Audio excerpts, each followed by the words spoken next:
एक तंत्र का जानकार व्यक्ति था। उसने एक प्रेत सिद्ध कर लिया। उस प्रेत को तरह तरह के रूप बनाने आते थे।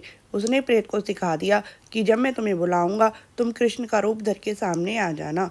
मथुरा के मेले में उसने अपनी दुकान लगाई। दुकान पर लिख दिया कि मैं साक्षात भगवान कृष्ण का दर्शन करवाऊंगा। जब कोई ग्राहक आता तो यह व्यक्ति कुछ मंत्र बोलता था और सामने साक्षात कृष्ण दिखाई पड़ते। मोर मुकुट, मेघश्याम कांति, हाथ में बंसी। यह बात धीरे धीरे ब्रज क्षेत्र में फैलने लगी। ठाकुर श्री विजय कृष्ण गोस्वामी उसके पास जाकर बोले कि हमें भगवान कृष्ण का दर्शन कराओ। उसके मंत्र बोलते ही सामने श्री कृष्ण स्वरूप का दर्शन हुआ। श्री विजय कृष्ण गोस्वामी सोचने लगे कि भगवान के दर्शन होते ही रोम रोम खिल उठता है, आनंद की लहर दौड़ पड़ती है। यहाँ तो कोई आनंद नहीं हो रहा। पैसा लेकर कोई भगवान को बुलाए और भगवान प्रकट हो जाए, यह संभव नहीं।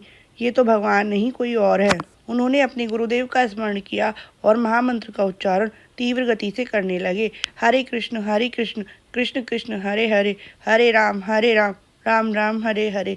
उस प्रेत का असली स्वरूप प्रकट हो गया। उसने अपने मालिक से कहा कि मेरा शरीर जल रहा है, मैं जल जाऊंगा। पता नहीं यह कौन सा मंत्र बोल रहा है।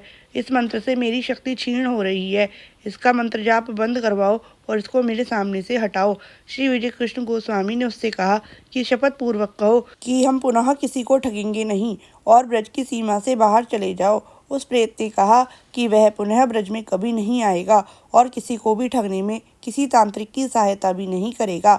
इसके बाद श्री विजय कृष्ण गोस्वामी वहां से चले गए। हरे कृष्ण कृष्ण कृष्ण हरे हरे, हरे राम राम राम हरे हरे।